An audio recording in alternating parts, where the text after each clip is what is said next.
Muchas gracias. Pues vamos a continuar con el maratón. ¿Cómo les ha ido con la lectura? Sí, han hecho lo que les decía, que se pone la grabación y está haciendo una otra cosa y miren, uy, se va, pero rapidísimo. Y realmente no está mal porque esa era la práctica general. Digo, la gente común y corriente no tenía sus rollos escritos porque eran muy caros, sino que o escuchaban cuando iban a la sinagoga o en la casa o se la memorizaban. Entonces tenemos de dos, o la memorizamos o la escuchamos. Yo creo que mejor la escuchamos en nuestros celulares. Por la bendición de Dios se puede hacer eso. Pues estamos en Levítico, uno de los libros quizá que las personas no les gusta mucho leer porque los sacrificios de los animales y parece ser que página tras página y se repite. Y sin embargo hay unas enseñanzas preciosas en Levítico. Y yo creo que les va a encantar. Van a ver, vamos a encontrar una revelación de Dios maravillosa en el libro de Levítico. Seguimos las notas que el maestro preparó. Yo solamente le añado uno que otro detalle por ahí, pero el 90% son las notas del maestro Yera. El Levítico. Ya les decía, he comentado que en realidad este libro, que es el tercero de los 5, y que viene en el Pentateuco que quiere decir 5 rollos, porque eran 1, 2, 3, 4, 5 los rollos que constituían la Torah o la ley. En hebreo no se dice Levítico, se dice Vayikra y llamó, porque en hebreo los libros reciben su nombre de las primeras letras que están escritas en ese libro. Les mostré también este orden, que es el orden judío, el orden hebreo, donde está de izquierda a derecha, se escribe. Pues primero viene la Torah con el Génesis, Éxodo, Levítico, luego los Ketubim, los Neviim, Ketubim. Continuamos entonces. El Levítico es un manual de religión. El título pudiera ser Comunión por la Santificación y el nombre que usamos nosotros viene del griego, Levíticos, que traducido del griego al español sería acerca de los levitas. Es un libro acerca de los levitas. Eso diría en griego y dice también transliterado al español. Y el libro de Levítico entonces ha sido un manual para el sacerdocio. Parece ser que hay razón de caracterizar el libro de esta manera, pues en este libro encontramos muchas reglas que tocan el comportamiento del sacerdote, el cumplimiento de su oficio, y pues los sacerdotes eran de la tribu de Leví, entonces digo, no es que anduvieran tan errados las personas que pusieron este título, porque digo, sacerdote es de la tribu de Leví, pues levítico. Pero todo esto tiene que ver con el pueblo. Y el libro, aunque es cierto que describe prácticas del sacerdote, se dirige al pueblo de Dios y no al sacerdote. El auditorio, digamos, del libro es el pueblo de Dios, se dirige a él, no a los sacerdotes. Es más, de hecho, aunque se llama así, el libro de Levitas no trata precisamente de ellos. Los levitas solamente se mencionan una vez en el contexto de las ciudades que se les iban a ser asignadas, el capítulo 25, pero tal cual, los levitas no se mencionan. Lo que hace el libro de Levítico es enfocar la atención en las normas de santidad y pureza necesarias para que el pueblo pueda estar ante la presencia de Dios en el contexto del pacto. Hay un pacto entre Dios y el pueblo y Dios le exige al pueblo normas de santidad. No puede llegar así nada más como sea, no. Tiene que tener ciertas normas de pureza que son necesarias para que puedan estar en la presencia de Dios. Es el pueblo el que tiene que saber de la religión, su relación con Dios. Tiene que saber, solamente los que sean santos pueden tener comunión con Dios, no hay de otra.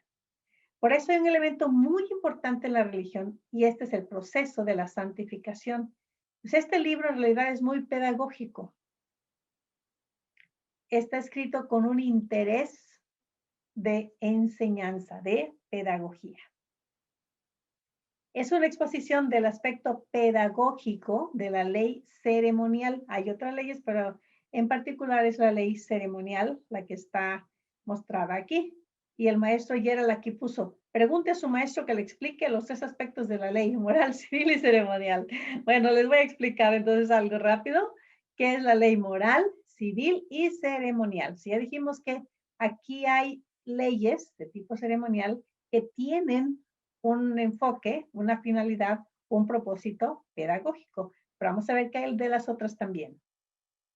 Porque hay 3 tipos de leyes en Levítico. Las leyes morales, las civiles y las ceremoniales. No son lo mismo. Tenemos las leyes morales. Estas son el código de ética. Son normas para regular el respeto a la vida. No matarás, a la propiedad, no robarás, al cuerpo. Reflejan el carácter justo de Dios. Esos principios no cambian, porque Dios no cambia. A mis alumnos de ética, porque por muchos años di ética en el TEC de Monterrey, le decía yo, a ver, hay un libro que se llama Éxodo y otro Deuteronomio, en la Biblia está ahí el código, los 10 mandamientos, la ley moral, la ley ética. Y viene una persona y me dice, pues mira, yo no soy judío y ese libro es un libro judío, así que para mí ese código no tiene validez. Y viene otro y dirá, pues mira, yo ni siquiera, no solamente no soy judío, no soy ateo. Entonces, como para mí Dios no existe, ese código de ética que se encuentra allí no tiene validez. Entonces nosotros sí podemos matar, robar. ¿Válido? No, porque ese código no es un código de religión. Los códigos de religión no es que ir a misa, que confesarse. Eso sí, si no eres católico, pues no lo hagas. Si eres ateo, menos. Pero los códigos de ética no dependen de tu religión ni de tu creencia en Dios. Los principios no cambian. Ahora, el creyente sabe que esos principios no cambian porque Dios no cambia. Pero aún para el incrédulo, estas leyes morales permanecen. Y obedecer esas leyes hacían que Israel fuera un pueblo moralmente puro. Dios quería tener un pueblo totalmente diferente a los otros pueblos. Un pueblo santo. Un pueblo cuyo rey era Dios. Un pueblo que reflejara el carácter de Dios. Y va a explicar cómo en Levítico. Las leyes civiles. Esas son leyes que gobiernan a la nación, tienen que ver con la vida civil o política. Las constituciones de los diferentes pueblos coinciden mucho, pero en otros puntos no. Ahora, los principios tales como la justicia permanecen. Aunque no se sancionara el asesinato en ninguna ley civil, seguiría siendo malo. Pero la manera de ejecutarlos varía. Por ejemplo, las leyes de la herencia son leyes civiles, regidas por el Código Civil, eso pues varían de lugar a lugar. Esas leyes cambian de acuerdo al tiempo, de acuerdo a la cultura. Y luego vienen las leyes ceremoniales. Estas leyes tienen que ver con asuntos del culto, el sistema de sacrificio, de sacerdotes, para que el pueblo se presentara limpio ante Dios. Dios moraba con los israelitas en el tabernáculo. Eso era muy bueno, pero también muy peligroso. Estar en la presencia de un Dios puro es peligroso si uno no era puro. Y la verdad es que nadie lo es. Ahora, ser impuro no era un pecado. Lo que sí era un pecado era entrar en la presencia de Dios en un estado de impureza. Es decir, que se iban a ensuciar, o se iban a ensuciar, que iban a ser impuros, pues iban a ser impuros. Pero había que limpiarse para poder entrar en la presencia de Dios. Y este va a ser el interés pedagógico de las leyes ceremoniales, que tienen que estar puros delante de Dios, porque Dios es un Dios puro. Un mensaje sobre Semana Santa y sermones sobre las 7 palabras de gracia desde la cruz, puedes encontrarlo en este libro del doctor y teólogo Gerald Nyhines, Semana Mayor. En Amazon México puedes encontrarlo como Semana Santa o Semana Mayor en la versión digital de tan solo 51 pesos. En la descripción y comentarios de este video también encontrarás el enlace directo. Este libro, Semana Mayor, se encuentra en las listas de más vendidos en su categoría en Amazon México. ¿Ya sabes por qué? Muchas interrogantes son las que hay alrededor de esta semana. Cristianos y estudiosos de la Biblia lo han comprado para conocer por qué se le llama Semana Santa a una sola semana del año. Pero, ¿no son todas las semanas del año santas? Este libro, Semana Mayor, te ofrece las respuestas. Las leyes ilustran la santidad de Dios, la falta de santidad del pueblo y qué iba a hacer Dios para resolver el problema. El pueblo tiene que esforzarse, pues, ay, ¿cómo me presentaré delante de ellos? ¿Y cómo le hago para ser puro? Dios le enseña al pueblo y le dice cómo presentarse delante de él. Y la palabra santo, santidad, pureza, se usa más de 80 veces en el libro. Un libro chico, pero con muchas palabras que quieren decir eso. Dios nombró a jueces, sacerdotes, para que enseñaran al pueblo cómo acercarse a él. Y lo importante era que primero ellos tenían que purificarse y ofrecer sacrificios por sus propios pecados y luego mediar ante Dios a favor del pueblo.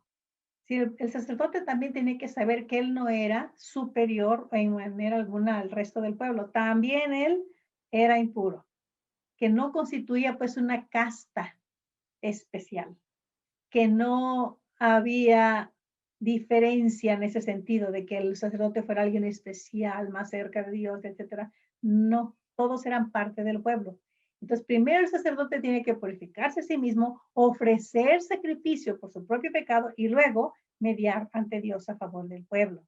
Y esa era una enseñanza muy importante para el pueblo también, que no tenían que idolatrar a sus sacerdotes como si fueran personas sagradas, que lo eran, pero que eran en el sentido que era el pueblo de Dios. Y la gente común y corriente era gente sagrada también.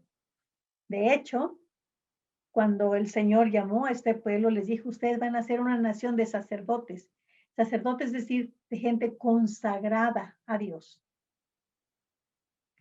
Y el Levítico hace hincapié en el tema de que el pueblo de Israel debía cumplir su llamamiento sacerdotal al llevar vidas de pureza espiritual y moral, es decir, mantenerse separados de otras naciones y permanecer fieles a Dios. Ahora, el principio de pureza permanece, pero la manera de expresarlo cambia. Entonces, eso tenemos que hacer la distinción. La ley ceremonial ya no está, pero el principio de pureza, el principio de que el pueblo tiene que ser puro, limpio, para acercarse a Dios, permanece. El principio de que todo creyente debe de llevar una vida de pureza espiritual y moral también permanece.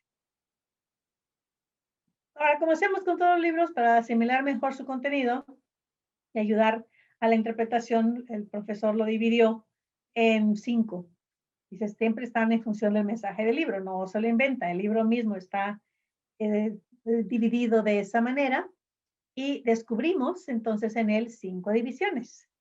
Primero la dedicación, más o menos capítulos del 1 al 7, la mediación del 8 al 10, la separación del 11 al 22, la consagración del 23 al 24 y la ratificación, que es la última parte, que es del 25 al 27. Entonces, más o menos son lo que se puede observar en el libro y ahí están las 5 divisiones. Primero, la dedicación. Pues la nación ya está liberada de la esclavitud, ya hay que organizarse como pueblo, y en el mero centro de su vida como pueblo está el tabernáculo. Entre todos se habían cooperado, habían ofrendado, entre todos habían trabajado, hombres y mujeres, habían tejido, habían bordado, habían cubierto de oro la madera, bueno, entre todos, fue un trabajo de la comunidad. Y ellos tienen que vivir en la presencia de Dios y el tabernáculo que simboliza la presencia de Dios con su pueblo está ahí en medio. El libro de Éxodo nos enseñó que ningún pueblo puede ser el pueblo de Dios sin que el verdadero culto esté en el mero corazón de toda su existencia. El libro de Levítico enseña cómo el pueblo debe realizar esto. Vivir en presencia de Dios hace obligatorio un proceso de santificación. Y el principio, el comienzo del proceso es la dedicación, las ofrendas. La dedicación se hacía sobre la base de la provisión de Dios para que su pueblo se acercara a él. El pueblo hacía esto por medio de las ofrendas. Y había 5. El holocausto, la ofrenda de harina, la ofrenda de paz, la ofrenda por el pecado y la ofrenda expiatoria. Y el pueblo tenía que entender que no podía acercarse a Dios nada más así, que tenía que buscar el favor de Dios. Y lo hacía con estas ofrendas de diversos tipos. Y la primera parte termina con las reglas para llevar a cabo estos sacrificios. Les dice exactamente qué tienen que hacer, cómo lo tienen que hacer, y está todo ahí por escrito, para que no digan, ay, es que se me olvidó. No, no se les puede olvidar. Ay, es que pensaba ofrecer una ofrenda de paz y traje una de harina. No, aquí está todo especificado y muy clarito. Luego viene la mediación, eso sí ya tiene que ver con los sacerdotes, porque todo el sistema del culto tenía por objetivo enseñar al pueblo cómo acercarse a Dios o cómo santificarse, cómo limpiarse para estar en el pueblo de Dios. Y todo el sistema prefiguraba la obra del Mesías, y en ese sentido todo era tipo de Cristo. Pero la obra de los sacerdotes es una forma muy especial que prefiguraba la obra del mediador, y el sacerdocio era un tipo de Cristo de suma importancia en teología bíblica, pues eran los mediadores, tipos del mediador. Ellos eran los que llevaban a cabo ese trabajo de presentar las ofrendas delante de Dios, pero siempre, primeramente, limpiándose ellos mismos también. Esta es la mediación. En esta sección vemos que la consagración de los sacerdotes, una descripción de su trabajo está muy claro, y la trágica muerte de 2 hijos de Aarón que no tomaron en serio las instrucciones de Dios. O sea, todo estaba por escrito, no había manera de que ellos dijeran, no sabía, no me enteré. Y estos chicos, lamentablemente, quisieron hacer las cosas por iniciativa propia, ofrecieron un fuego extraño y murieron. Y hay un significado emocional muy profundo allí en el capítulo 10, cuando dice Aarón cayó. Imagínense la angustia, la tristeza de Aarón cuando perdió a 2 de sus hijos. Pero tenían que aprender que cuando Dios hablaba iba en serio. Luego viene la separación. Aquí es el pueblo. La provisión para la dedicación está hecha, el medio establecido. Ahora Dios expone las condiciones que el pueblo tiene que cumplir para disfrutar la comunión con Dios. Tenemos que hacernos recordar que no se habla de la salvación. Esas leyes no eran para que el pueblo fuera salvo. Ya eran un pueblo salvo, ya era un pueblo redimido. Ya habían sido liberados, ya habían pasado el mar, no el mar rojo, pero el mar que pasaron. Se trata más bien de que el pueblo disfrute su salvación en plena comunión con su Salvador. El pueblo tiene que reconocer que el gobierno divino es el camino hacia la felicidad, que están ahí en el desierto y están siendo protegidos, tienen la columna de fuego para darles luz en la noche, tienen la columna de nube para darles sombra durante el día, y el pueblo está separado para Dios. Para expresar eso hay reglas detalladas acerca de la comida, las relaciones sociales, los familiares, las enfermedades, la muerte, inmundicias de todo tipo. Y el énfasis de esta parte y de todo el libro es: seréis santos como yo soy santo.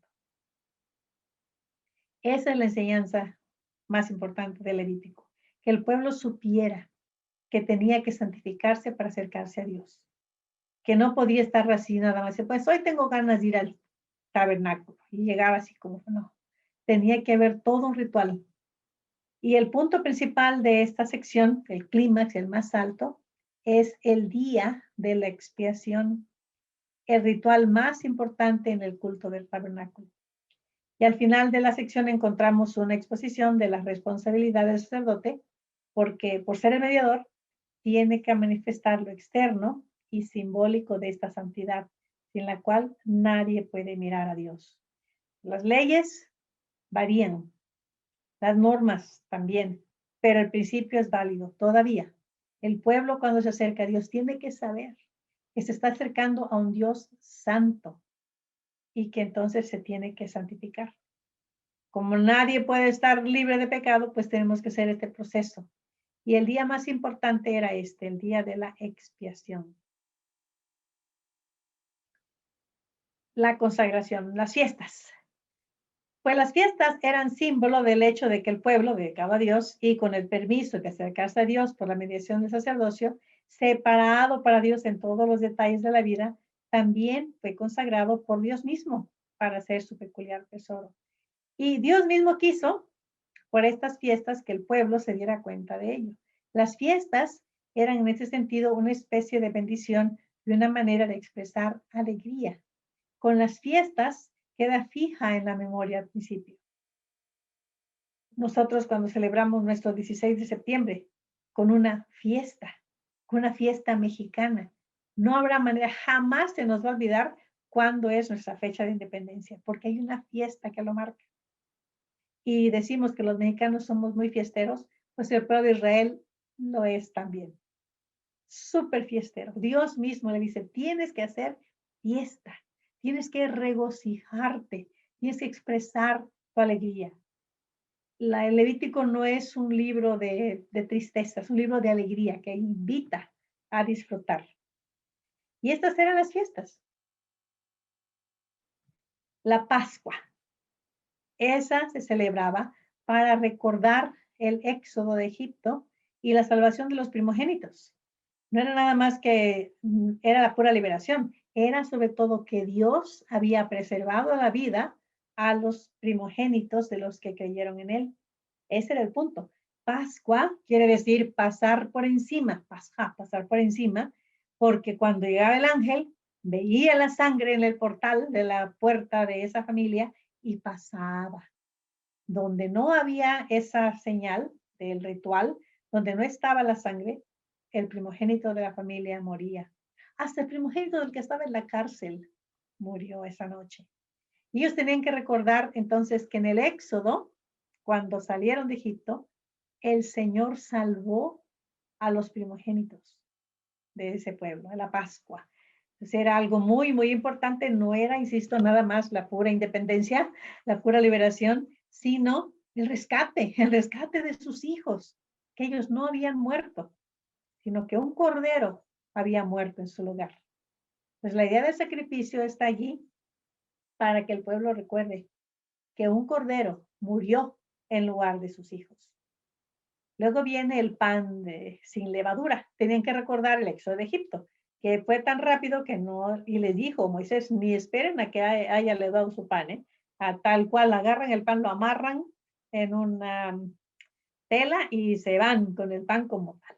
Y entonces el pan sin levadura celebraba la salida de Egipto apresurada, correteada, porque ya los egipcios ya no los soportaban. Y les decían, váyanse, váyanse. Es más, aquí tienen unos regalitos de oro, ropa, váyanse, pero ya no los queremos aquí, nos van a matar a todos. Luego teníamos la fiesta de las primicias, al principio de la cosecha. El pueblo tenía que saber que Dios le estaba dando comida, que Dios le iba a proveer.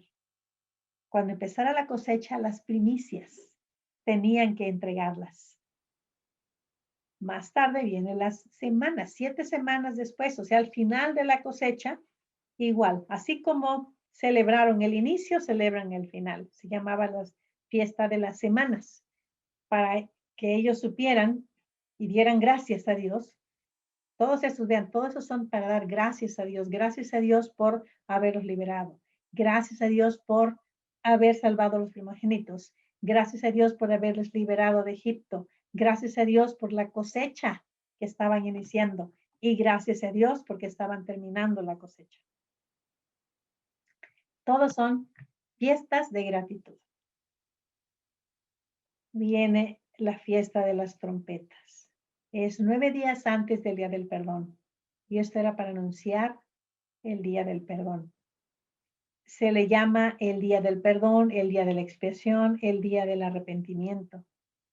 Y es de todos, incluso más que la Pascua quizá, pero un día muy importante. donde se hace expiación y se pide perdón y se arrepiente uno ante Dios por los pecados. Hay himnos que hablan de esto y hay uno que es muy hermoso que dice, se presenta delante y dice, Señor, hemos pecado, perdónanos, retira la peste de nuestro pueblo, ten misericordia de nuestros bebés, ten misericordia de nuestros niñitos. Y es el día quizá más importante porque celebra este reconciliarse con Dios. Digo, los otros son de gracias, gracias, gracias, gracias, pero este es, se reconcilia uno delante de Dios pidiéndole perdón por el pecado. Luego viene otra fiesta. La del perdón sí es muy, muy triste en el sentido que uno reconoce el, que está uno pecando y quiere que el Señor le perdone. Y los tabernáculos. Ese es para recordar la provisión de Dios durante el viaje de Egipto a la tierra prometida. La fiesta de los tabernáculos tenían que salir, claro, ya estaban en el desierto habitando en tiendas, pero cuando llegaran a habitar en casas, tenían que salir fuera de su casa aterrado o algún lugar y poner unas cabañas, también se le llama la fiesta de las cabañas, y hacer como unos refugios temporales, poner pues un techito, como una enramada, y estar allí a hacer también ciertas oraciones, ciertas ceremonias, para recordar que Dios les había cuidado en el desierto. Esta se llama así de tabernáculos o se le llama de las cabañas y la hacía también el pueblo con esa intención, con la intención de recordar que habían vivido como nómadas, que habían vivido como beduinos en tiendas. Son estas fiestas, de la Pascua, las panes sin levadura, todos de gratitud, excepto, bueno, también el Día del Perdón tiene que es de gratitud, pero se enfatiza la idea de pedir perdón a Dios, de arrepentirse ante Dios por los pecados. Y todas estas fiestas, en que son 7, están puestas allí en el Levítico. Pero la consagración especial, el ritual, el memorial sobresaliente era el día de reposo. Todas las fiestas se relacionaban con él. En todo esto se hizo alusión a la creación por el número 7 y el ritmo divino de 6 más 1. ¿Se acuerdan de la lección sobre Génesis? Que decíamos que es 6 más 1, 6 más 1, y que este es el ritmo de la creación, que el Señor creó todo en 6 días y descansó 1. Pero no se encuentra esto en todas las culturas. Decía yo que en Egipto, por ejemplo, se descansaba, pero no se descansaba, había nada más días, semanas de 10 días, pero no había un descanso.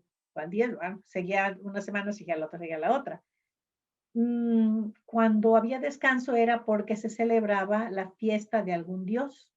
Entonces los trabajadores, pues, voy a celebrar la fiesta de mi dios fulano. Ah, bueno, pues entonces era cuando se le daba descanso. Por eso cuando fue Moisés ante el faraón, dice, voy a celebrar fiesta para mi Dios. El faraón dijo, bueno, sí, pero ¿cuál? De todos los dioses, ¿cuál es? ¿A cuál le vas a hacer fiesta? Y eso era lo que hacían, esa era la manera para descansar allá en Egipto.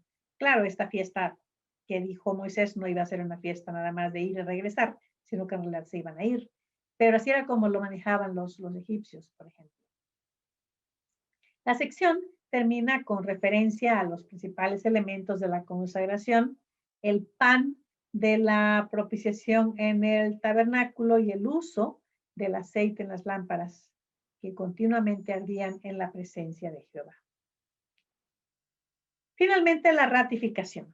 Las leyes de ratificación consistían en los signos externos del hecho de que vivir en la tierra que Dios les guiaba y la tierra a la cual les iba guiando era vivir en la presencia de Dios. Eran prácticas externas para hacerles conscientes de la constancia de Dios a su pacto y la perpetuidad de éste. Ellos tenían que entender que el verdadero dueño de la tierra y el uso de ella por parte de su pueblo era una bendición del pacto. Que la tierra no les pertenecía, que la tierra era de Dios y que ellos tenían que cuidarla como mayordomos de Dios. No podían hacer y deshacer como quisieran. No podían abusar de la tierra, de los animales, de los árboles. Tenían que cuidarlos porque la tierra era finalmente de Dios. Y ellos tenían que entender ese principio, que lo que estaban usando no era suyo, sino era un don, una bendición de Dios. Y estos signos pues son muy relacionados entre sí. El descanso también de la tierra y el año de jubileo. Lo que Dios pretendía era que no cansaran, que no acabaran con la tierra, que no la desgastaran, que le dieran descanso. Y el año de jubileo. En el año del jubileo tenían que restituir las tierras que hubieran comprado, las casas que no estuvieran amuralladas, en ciudades amuralladas, las personas que pues había esclavitud, sí había esclavitud, pero tenía que recobrar su libertad porque ningún hombre podía ser dueño de otro hombre, porque todos los hombres son posesión de Jehová. Ellos tenían que dejar descansar la tierra un año de 7 y también el año del jubileo. El pueblo santificado es santificado a Jehová. Ellos tienen que entender también que lo que poseen no es suyo, sino que es de Dios. Y sobre todo poseer a otra persona solamente se podía hacer por un tiempo de fijo, por un tiempo determinado, no para siempre. Por la importancia del libro de Levítico. Proporciona uno de los 2 mandamientos del que dependen toda la ley y los profetas. Ya sabemos que el primer mandamiento, ya vamos a ver más tarde, ¿no? En Deuteronomio, cuando le preguntan a Jesús, Jesús, ¿y cuál es el más grande mandamiento? Que Jesús, como buen rabino, como buen maestro, se lo sabía de memoria y contesta rápidamente. Amarás al Señor tu Dios con todo tu corazón, con toda tu alma, con toda tu mente. Este es el primero y grande mandamiento. No, pues sí, perfecto. Y amarás a Dios, tu Dios, de todo tu corazón, de toda tu alma, con todas tus fuerzas, dice Deuteronomio, y como digo, Jesús se lo sabía muy bien. Pero el segundo, continúa Jesús. Y el segundo es semejante, amarás a tu prójimo como a ti mismo. ¿Y de dónde lo sacó Jesús? De Levítico. Ese principio está aquí. En el capítulo 19, versículo 18 dice, no te vengarás, ni guardarás rencor a los hijos de tu pueblo, sino amarás a tu prójimo como a ti mismo, yo Jehová. Y aquí les puse una imagen porque me gustó mucho. Está en hebreo y se encontró este trozo de Levítico, este pedacito de Levítico ahí está grabado. Y a la uno le pareció que era sensacional y entonces el pueblo de Israel sacó este sello postal, con la imagen del trozo de Levítico, que está ahí arriba en hebreo, y abajo pues le puso la traducción para aquellos que no saben hebreo, y hasta la traducción está en castellano, por supuesto, además de que está en inglés y en ruso. Cuando llamarás a tu prójimo como a ti mismo. Y dice la ONU, ese es uno de los principios de los derechos humanos. Bueno, la llámale derecho humano si quieres, pero el punto es que este es el segundo mandamiento que dijo Jesús, es semejante al primero. Es decir, si dices que amas a Dios, en otro lugar también dice, ¿cómo puedes decir que amas a Dios si no amas a tu prójimo? Es totalmente absurdo. En primer lugar, ama a Dios, sí. En segundo lugar, ama a tu prójimo como a ti mismo. Y eso enseña el Señor, enseña a Dios en Levítico. Ven, dentro de todas las ceremonias y las leyes está el principio. Y como decía, las normas cambian, van y vienen, se matan corderos o no se matan corderos, pero el principio permanece. Y el principio es, amarás a tu prójimo como a ti mismo, yo Jehová. Y vean, no es opcional. Pues a ver si quieres y cuando quieras. No, te vas a amar. Y más tarde Jesucristo ilustra ese principio con la famosa parábola del buen samaritano. Cuando le preguntan, ¿no? Ay, ¿quién es mi prójimo? ¿Que está cerca de ti?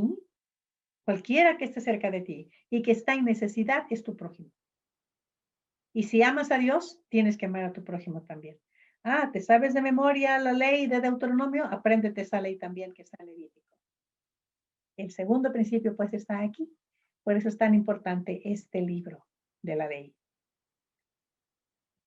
También el libro nos muestra 3 verdades espirituales súper importantes. El principio de la expiación, el principio del sacrificio y el principio de la santidad.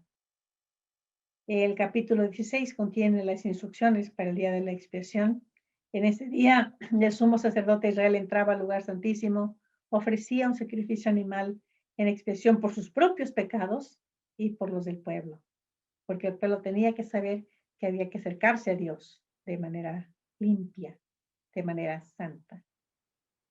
Y en el Nuevo Testamento es Cristo quien ofrece el sacrificio como sumo sacerdote, pero también muere como sacrificio en nuestro lugar. Entonces hay 2 diferencias entre Cristo y los sacerdotes humanos. Cristo es un único sacerdote irrepetible, según el orden de Melquisedec.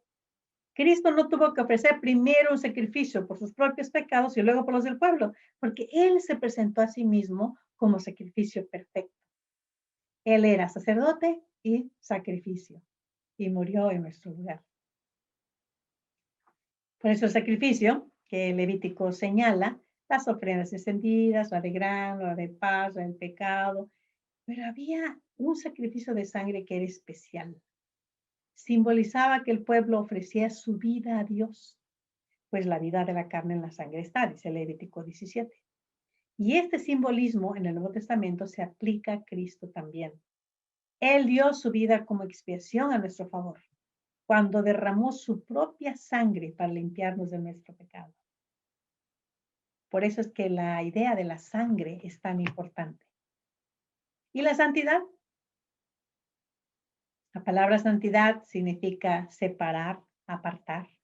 En este momento, los que estamos aquí, en esta conferencia, todos somos santos, porque hemos separado, hemos apartado este tiempo para estar en esta conferencia. Y es lo que quiere decir santidad, quiere decir separar, apartar, consagrar. Israel tenía que separarse y ser diferente a los pueblos paganos que los rodeaban. Esa es la razón para prohibir ciertos alimentos, porque ellos tenían que ser diferentes. Y la santidad incluía la conducta diaria de su pueblo bajo lineamientos, tales como la bondad, la honradez, la justicia y la compasión hacia el pobre, el huérfano y la viuda. Muchas leyes hay en Levítico que dicen, no vas a oprimir al pobre, ni al huérfano, ni a la viuda, sino que les vas a apoyar. No debe haber pobreza en el pueblo de Dios, porque si ves que tu hermano tiene necesidad, vas y suples esa necesidad. Otra vez no es opcional. Ay, qué buen corazón tiene. No, es un mandamiento para que de esa manera no haya pobreza en el pueblo de Dios. Y eso tiene que ver con la santidad, con separarse, con ser diferentes. Alguien alguna vez comentó, en el Éxodo vemos cómo Dios saca a su pueblo de Egipto. En Levítico vemos cómo Dios saca a Egipto de su pueblo. Dada su prolongada estancia en Egipto, Israel obviamente fue influenciado por la cultura egipcia. Vemos cómo estando en el desierto, cuando pensaron que ya Moisés quizá no iba a regresar, lo primero que hicieron fue hacer un toro, un dios como los egipcios. Para contrarrestar esa influencia, Dios dio el libro de Levítico para proporcionar las normas para cada etapa de la vida nueva de Israel como pueblo escogido por Dios. Mientras que en Éxodo la ley había sido dada desde el monte Sinaí, con el estruendo, con el ruido enorme que el pueblo tuvo temor. Dijo, Moisés, mejor ve tú, nosotros no queremos, ve tú nada más. Las leyes en Levítico son proclamadas desde el tabernáculo. Dios está en medio de su pueblo. Pero Dios es un Dios santo y quiere que cuando su pueblo se acerque también en santidad. El modelo divino del libro de Levítico no está limitado a la vida religiosa de Israel. Todos los aspectos de la vida de los israelitas están dirigidos por Dios. Levítico constantemente enfatiza la santidad de Dios y la necesidad del hombre de responder con santidad en cada aspecto de la vida.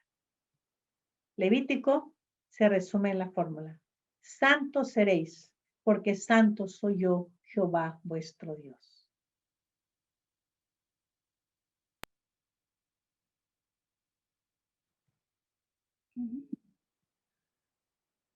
Muchas gracias, doctora, por esta conferencia. Ahora viene la sección de preguntas y respuestas. Entonces, cuando vayan a hacer la pregunta, obviamente, abran su micrófono y los demás apagaditos, y así para que se escuche mejor. Adelante. ¿Quién tiene la primera pregunta?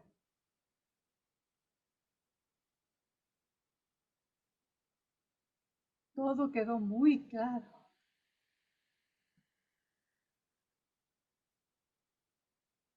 Si no, Alex va a estar listo para dar otra tarea, ¿eh?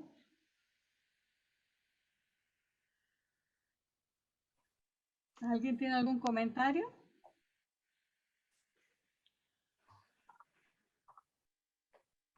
Buenas tardes. Buenas tardes. Mi nombre es Estela Muñoz y escuché parte, no llegué a tiempo a la clase de Levítico, pero precisamente por eso tengo una duda. Sí. Mi duda consiste en, aquí hablamos de leyes. Entonces, Moisés escribió ese libro, ¿verdad? De las leyes que muestran cómo debería el pueblo de Israel llevar a cabo. Hablaron de las 7 fiestas que tenían ellos, ¿verdad? No, no estoy segura si es ese más o menos lo que yo entendí. Por eso Sí, esa es mi pregunta. Así es, así es. Entonces, Moisés es el que puso, digamos, de acuerdo con el Señor, ¿verdad? Le dijo que esas 7 fiestas que deberían llevar, deberían ser fiestas que debería llevar el pueblo de Israel. Entonces, él tuvo que escribir para que el pueblo llevara siempre esas fiestas aunque Moisés ya no estuviera, ¿verdad? Y entonces él las dejó, digamos, escritas. Pero son leyes de las ceremonias, ¿verdad? Sí, así es, así es. Algunas de ellas mantenemos modificadas, otras no, pero sí son parte de la educación que Moisés dejó para el pueblo, para que el pueblo fuera diferente a los pueblos de alrededor. Sí. De hecho, hay algunos que todavía siguen todas esas fiestas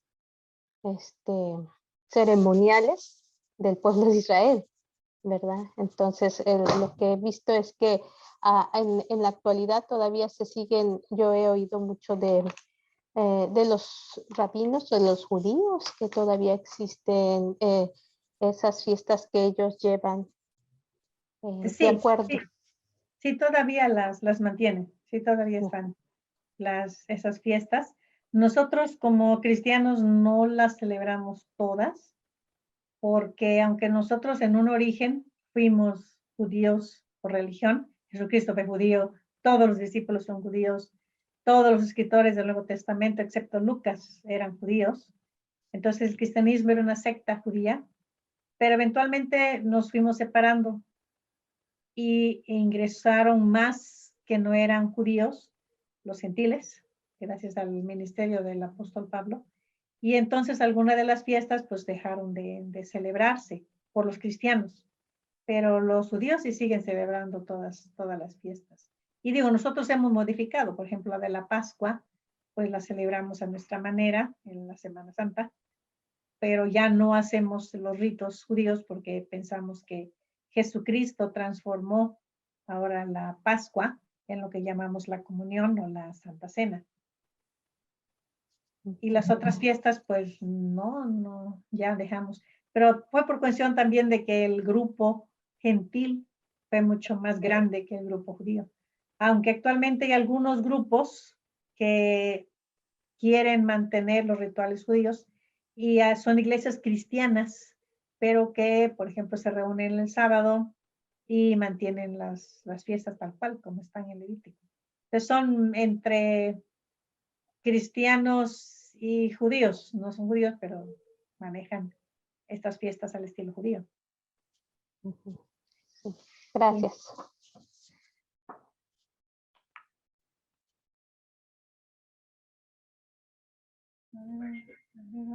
Estela Muñoz.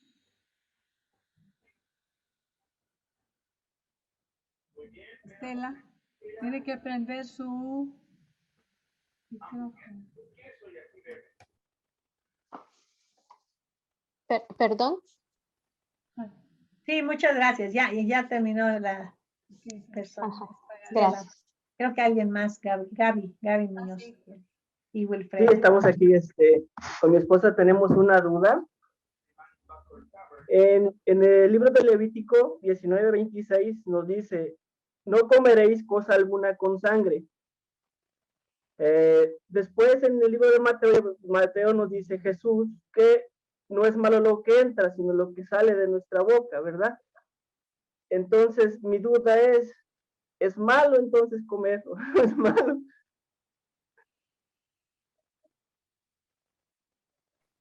Les decía que el principio permanece, el principio de limpieza permanece. Lo que cambia es un poco la manera de expresarlo. Y nosotros los cristianos hemos adoptado ya el principio, no solamente ese que menciona de Jesús, sino el que más tarde se le ofreció a Pedro cuando iba a visitar a Cornelio y que dijo, no, Señor, yo soy judío y no puedo entrar a comer con un gentil, a entrar a la casa de un gentil. Y le mostró en la visión un par de veces los diversos animales y le dijo, no llames inmundo lo que Dios ya no llame inmundo, Dios ha limpiado. Y pensamos que a partir de eso las diferentes restricciones alimenticias pues ya no son válidas. Y ese sí fue un problema fuerte cuando los cristianos iniciaban, pero cuando entraron los gentiles a formar parte de la iglesia, pues ya fueron mayoría. Entonces sí hubo conflictos al principio, pero más tarde Pablo también habló de ello y dijo, pues los sacrificados, los ídolos, pues si ves que aquel se va a ofender, pues no te lo comas, ¿no? Entonces maneja un poco del tener cuidado, nada más. Pero de que se pueda comer en México comemos la moronga, bueno, a mí no me gusta, acá come la moronga, pues bueno, si le gusta, ¿no? Son cosas que podemos comer ahora, ¿no? Podemos comer. Sí. O el cerdo, ¿no? El famoso cerdo, pues igual. Ya pensamos que esas leyes lo que pretendían era que el pueblo se considerara y apartado, separado, que no practicara lo mismo que los demás. Pero ahora, pues ya se cumplió digamos, su función en el Antiguo Testamento. El principio de limpieza permanece, ese sí permanece. Pero ya la manera de hacerlo, de presentarlo, de realizarlo, de llevarlo a cabo, pues sí varía de acuerdo a nuestra cultura. Muchas gracias. No, ustedes van a participar. Vicky, creo que tiene una pregunta. Pon tu micrófono, Vicky. ¿Qué relación pudiéramos hacer entre las leyes morales y los valores? Un momento. Esa es una pregunta que pues siempre surge, ¿no?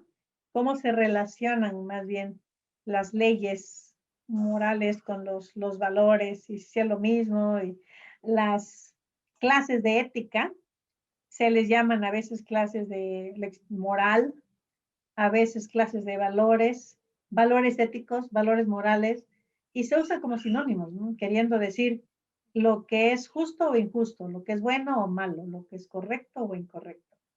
Y se hace mucha distinción entre lo que es ética, lo que es moral, que la moral es más bien lo que se hace en la cultura, y la ética sí es la disciplina filosófica y son los principios fundamentales que permanecen para siempre, como el respeto a la persona, por ejemplo, el respeto a la propiedad, que son principios que están desde Adán y Eva y que nunca van a dejar de hacer, Y no importa qué cultura permanezcamos, ese principio siempre va a ser válido. La manera como, pues ya es los diferentes códigos morales que la sociedad tiene o la empresa tiene. Y así se va discutiendo ese punto. Vicky, Pues es nada más un comentario, no es pregunta ni duda.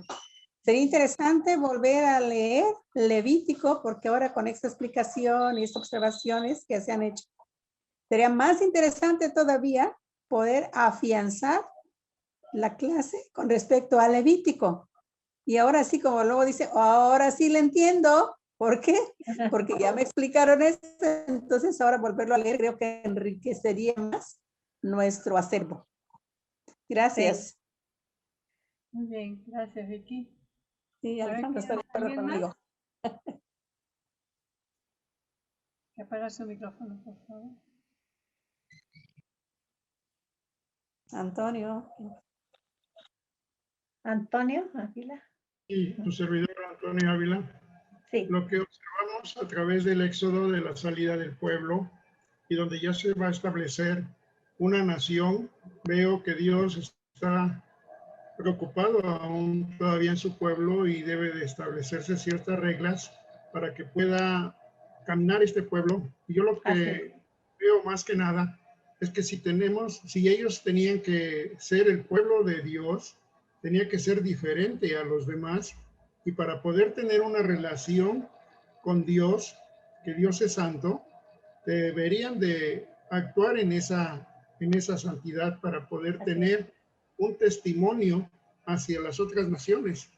Y yo creo que esto es lo mismo que va dirigido a nosotros, los gentiles, que ahora nosotros tenemos, si verdaderamente somos hijos de Dios, dar esa imagen hacia los demás como ese pueblo escogido, ¿sí? En donde pues ya no actuamos conforme al pueblo judío con sus fiestas, con sus leyes, pero sí la Biblia nos está mandatando cómo debemos de actuar, ¿sí? Cómo debemos de reconciliarnos con Dios, apartarnos de todo ese pecado. Dice en el mundo, son del mundo, pero ya no son del mundo, ¿verdad? así es. O sea, tenemos que haber en un recogimiento, sí, espiritual con Dios, y al menos ahorita viene una proximidad, ¿no? De un acontecimiento para todos nosotros, que es la pasión de Cristo, en donde vamos a recordar precisamente ese proceso de salvación.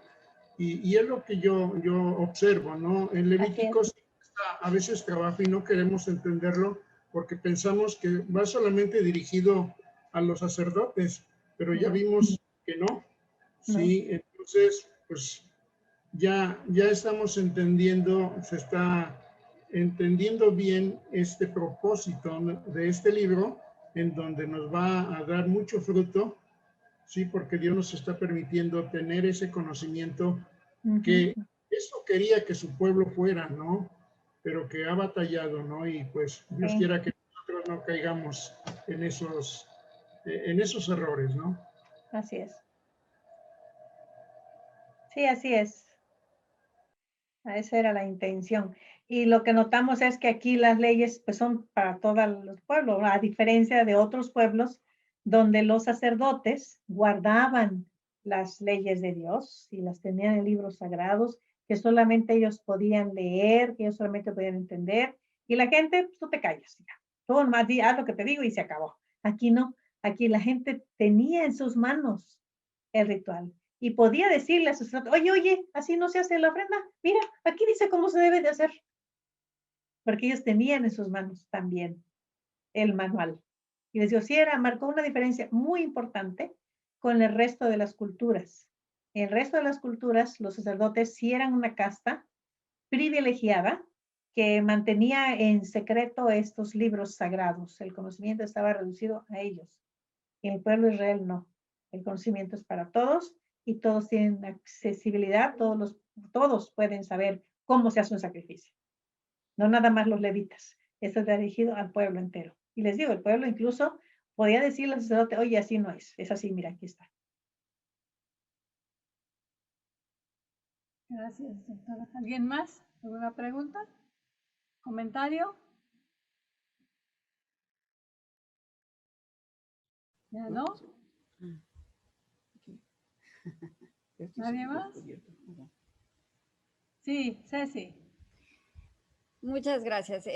Una pregunta saltándome un poquito, pero que tiene que ver con Levítico.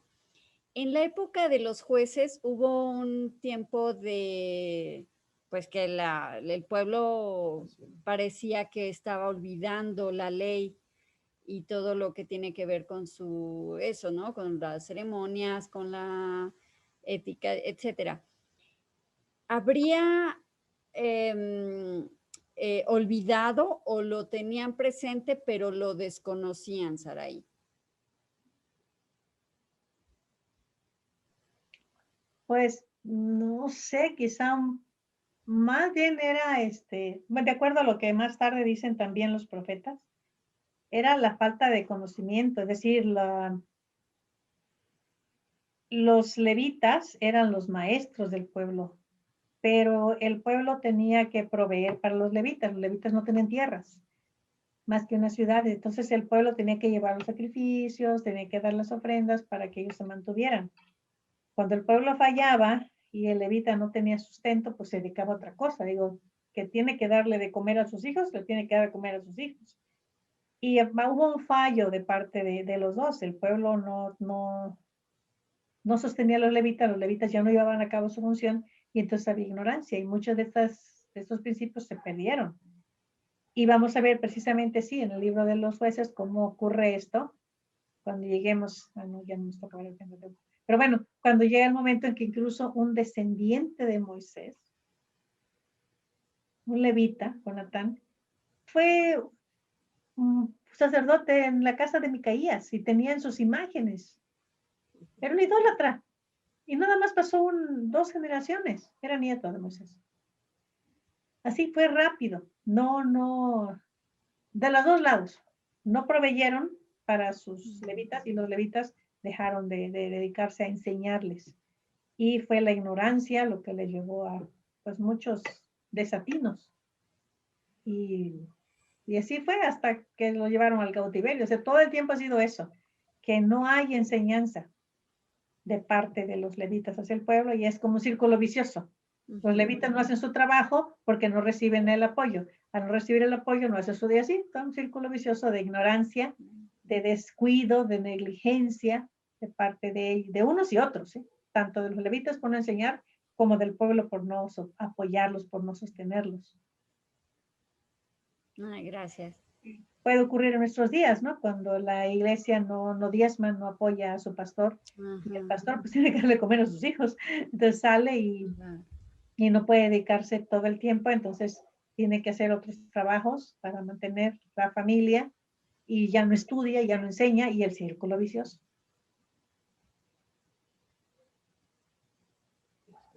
Muy bien. ¿Alguna pregunta? ¿Otro comentario? ¿No?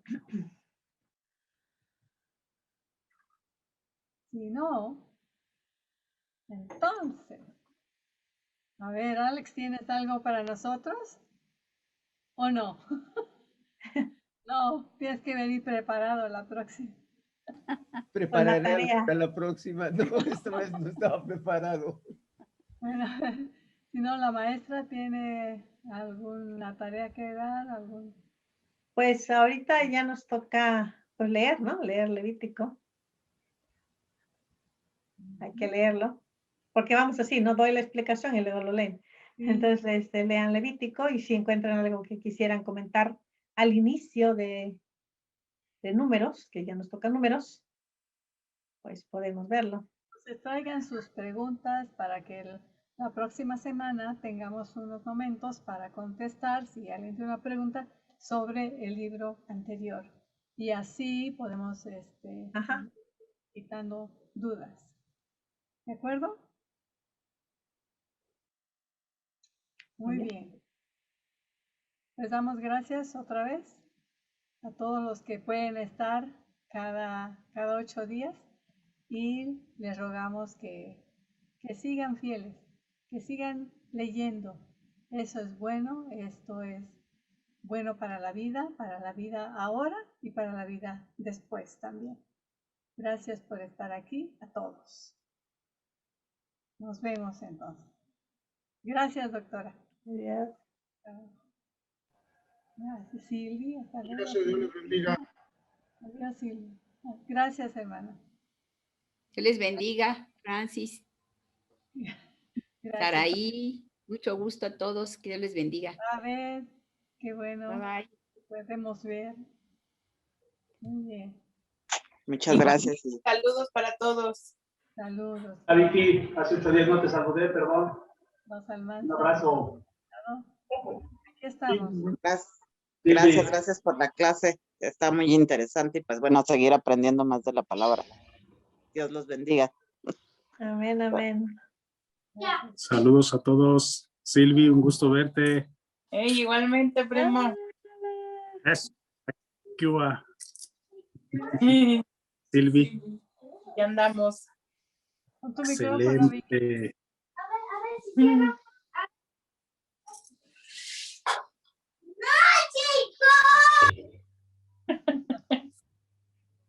Muy bien, pues Dios los bendiga. Irama, gusto de verte. Igualmente. Mucho gusto. Sí, Vicky, no se oye. Abre tu micrófono. Hola, mi vida. Besos. Besos. Francis, Sí. algunas personas me están preguntando que cómo pagar los libros y ya les dije que se comuniquen con Oscar o a la fundación. Sí. De hecho, Sí, el pastor ¿qué está preguntando? Ah, sí, apareció hoy un anuncio donde dice que pueden pagar hasta en Oxxo. También. Ah, bueno. Ok. Para avisarles. Bueno. Isaac. Hola, bebé. Hola, sobrinito. Taco. Qué grande y fuerte. Como su papá dice. Besitos. Vamos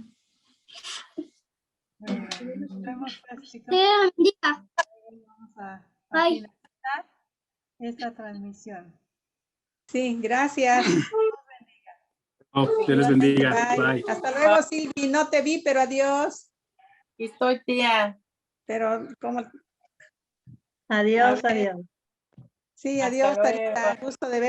Un mensaje sobre Semana Santa y sermones sobre las 7 palabras de gracia desde la cruz puedes encontrarlo en este libro del doctor y teólogo Gerald Ninehines, Semana Mayor. En Amazon México puedes encontrarlo como Semana Santa o Semana Mayor en la versión digital de tan solo 51 pesos. En la descripción y comentarios de este video también encontrarás el enlace directo. Este libro, Semana Mayor, se encuentra en las listas de más vendidos en su categoría en Amazon México. ¿Ya sabes por qué? Muchas interrogantes son las que hay alrededor de esta semana.